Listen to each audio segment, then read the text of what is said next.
This hour, what around town, our big discussion. And today, it's the world's biggest addiction, a silent creeper. You barely see it coming. You just find yourself barely, smack in the middle of it, and very dependable. And you probably don't have the necessary tools to help you wiggle out of it. So today we're talking social media addiction, and what are the measures that you've taken or put in place to control how much time you spend on social media? Yeah, we have to have this conversation. I owe it even to myself to have this conversation because I feel like I'm mildly addicted. Mildly. And we let loose around here. This is a no judgment zone. Someone told me yesterday, we listen and we faint. No, we listen and we judge, but we're not mean about it. Yeah. So today we're talking social media addiction. And I've told you it's a silent creeper. We don't see it coming. Most of us are addicted. We just don't know it. So I'm going to read you some statistics, global statistics. So globally, an estimated 210 million people, that is worldwide, are affected by social media and internet addiction. 210 million people. So this should be labeled a pandemic. I mean, 54% of teenagers find it hard to give up social media. It gets worse. 5.22 billion social media users globally. We have 5.22 billion social media users globally. So this is big. This is not something I'm making up in my head. And on average, the average user spends 2 hours and 19 minutes daily scrolling, engaging with, and consuming content. And the average user interacts with more than 6 platforms. It's crazy. It is very crazy. And I've seen reports ranking them from the most used social media platform, which globally still remains Facebook, although it varies country to country, but it still is globally. Facebook, followed by YouTube. Yes, YouTube is social media as well. So Facebook, YouTube, and then WhatsApp, then Instagram, TikTok, WeChat, Telegram, Facebook Messenger, and so on and so forth. But the effects are horrific to say the least. And I'll tell you what I noticed about myself before we get to the measures that we've put in place, because today we are asking you, what measures have you put in place to control how much time you spend on social media? First, for children, you need to time out electronics. I remember a long time ago, first, if anybody who comes from Nyanza, y'all come, it's so far. But I can't wait for the train. And it better be a very high-speed train because it's far. Me and you was going to be stolen. I was like, these people, kwani kwao hifiki, So would drive to Siaya, and I've always given the baby the iPad. And I'm like, she'll just watch and leave everyone be. But you don't realize what implications that has on your children. My daughter's just slowly, my daughter's godless mother.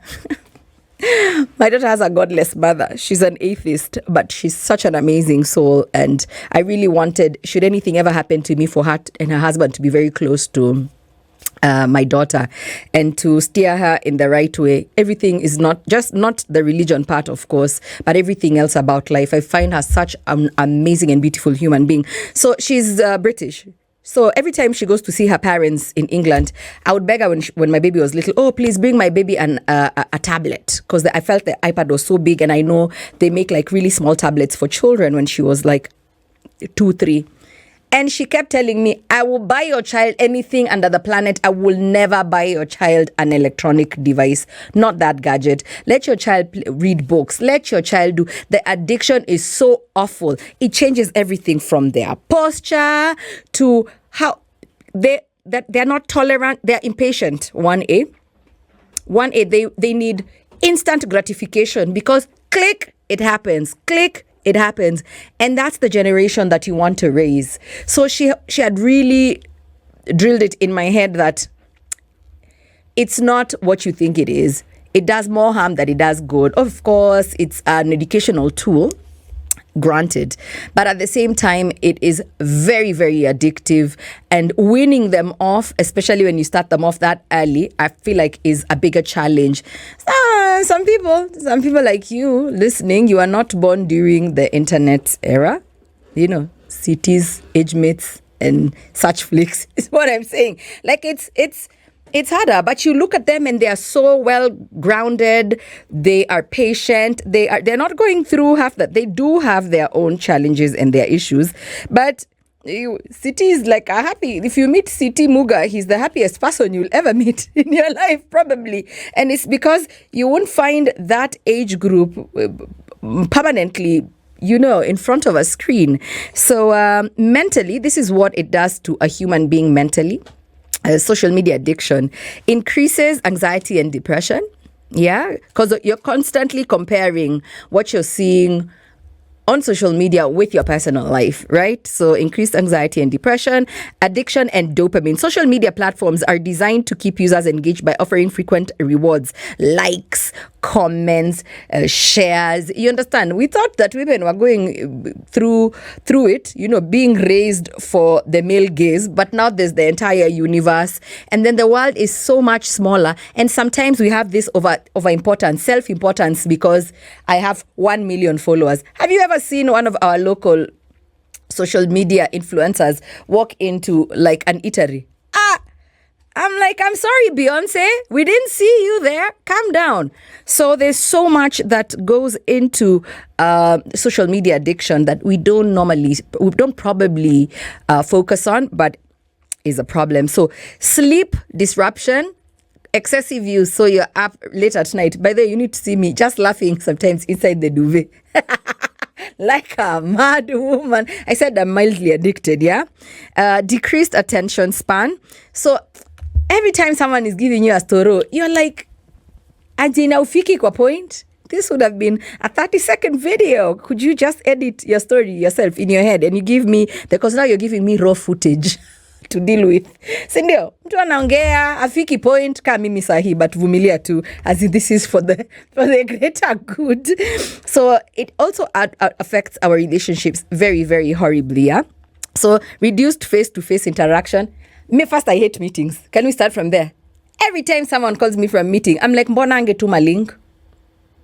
Like, we don't need to meet, yeah? We don't, at a family group, at a family meetings. Mungeza kutuma link atunge kuja ushago.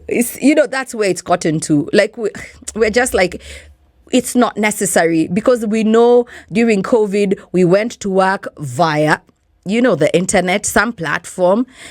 All our meetings, we never had physical meetings, even interdepartmental meetings at our work. Oh, guess what now? You don't even have to church. You don't have to go to church anymore. You can watch your service online and pay for your offerings and your tithe from the comfort of your sitting room. That's what we've gotten to. So jealousy and insecurity. Social media can sometimes highlight moments that may stir up jealousy, particularly in romantic situations. Constant exposure to others' posts can lead to insecurities about one's own relationship or self-worth. That comparison again. So miscommunication and conflict. Misunderstandings often arise due to the tone and context being lost in online communication. Have you ever met someone on social media and you're like, this person is because of what they type? Sometimes you can't really pick up someone's tone online. And when you meet with them, because there's tone variation, there's, how your voice will go up a couple of octaves when you're excited, and you'll have a lower register when you're, calm. You can't do that with social media, plus there's the people who just want to write in uppercase. So I'm like, are you yelling at me? And then neglected relationships. You've seen those videos. Oh, a child is crying, and the mother doesn't go to the child quick enough because they were on the gram. So I'm like a fence sitter on this one. It has a lot of good, a lot of positive implications, but at the same time, it robs us of human interaction. We are social beings. We need to interact with each other. We need to be touched. We need to hug. We need to spend quality time with each other. Somebody is nodding in the studio. But yes. I just feel like social media has turned us into robots. We're waiting for the machines to take over. Well, guess what? They already took over. You're not even calling people to ask them for their 2 cents on issues. Because guess what? Let me tell you, like, true to God, a relative of mine told me they've stopped paying for counseling because of ChatGPT. I kid you not. They told me, ati consultation fees, yeah, I'm a psychiatrist, need a mob squeezy. So me, I just use ChatGPT. Would you believe it? And I'm like, dude, like, that's where we've gotten to. And here's another hack as I leave you and wait for your comments. There is an app that can help you detox off social media. It is called Detox Lock. It can help you. Maybe you have your studies, you're studying for your master's. Maybe you just need to regulate how much time you spend on social media. This is a really, really amazing tool. You can even lock it. For a time period. Or maybe I'm just taking I'm doing a social media cleanse for 24 hours. And then you lock it for the 24 hours stipulated time. And once you're done with that, it'll open up automatically. So, how'd I do? At Spice FMKE on Facebook, Instagram, and Twitter. If I never told you anything, today's the most important show for all the addicts like myself. We will be fine. Thoughts and prayers, hugs and kisses. I'm a social media addict, but I'm getting solutions for it. What measures have you put in place to control how much time you spend on social media is what we're asking you today. And I'll just get straight to it. Anthony Gitonga Watona says, my responsibilities in life control how I use my social media. Sometimes my work takes most of my time. As they say, dawa ya shida ni kazi. I love that. Nyanaro Kalen Humphrey Asuma says, we tend to imitate people who are already developed, leaving our generation in bad situations. Currently, I have no social media since idle browsing is the option. Okay. Understood. Beth Murigi says, none. My life duties dictate if I'll social media or not. Okay, that's nice. But do you have like house rules, like in general? Because us guys, we don't use any gadgets at the dinner table. Like the table is set. My daughter will put her iPad far. Everybody will put their gadget far. And then we will sit down and we'll have a conversation. I mean, we'll have our meal together as we speak. Like, just, we're keeping it old school. And the culprit who's always in trouble is I'm always the problem. And I feel like the rule was set for me. Not I feel like the rule was set for me. Because sometimes I don't know when to stop working. And no excuse. I'm not going to use work as an excuse because my show ends when it ends. But I just feel like you don't stop prepping as a presenter. So all this nice, sweet tamu storos and people's business I bring for you here. Where do you think I get it from? Social media. But yeah, I want to hear from you what you have to say. Zablon Akapala is in the house. And Agnes, as usual, a solid one, took the liberty of speaking to you. And this is what you had to say about today's conversation. How do you manage your social media addiction, if at all you're addicted? Is Andrew Kintai, and the measures I put, like I've enforced myself on social media too, is device care on my phone. Like I limit myself on the duration I spend on social media, like the apps, let's say Instagram. And I've enforced a measure like it limits me to like 6 hours a day, and yeah. My name is Lydia. For social media, I don't really have a problem with that. My issue is Candy Crush. Crashing candy is my issue. If I can install that app, which I can't anyway, I'll do it. But my addiction is not social media. Hi, my name is Brian. Now, when it comes to social media addiction, I realized I had an addiction to Instagram. So I actually uninstalled the app, and if I really need to use it, I'll use it on my computer, if it's that necessary. Yes. Hi, my name is Sule, and I got addicted to this and I needed therapy, so I went and got therapy because social media. Sugar and Spice on 94.4 Spice FM.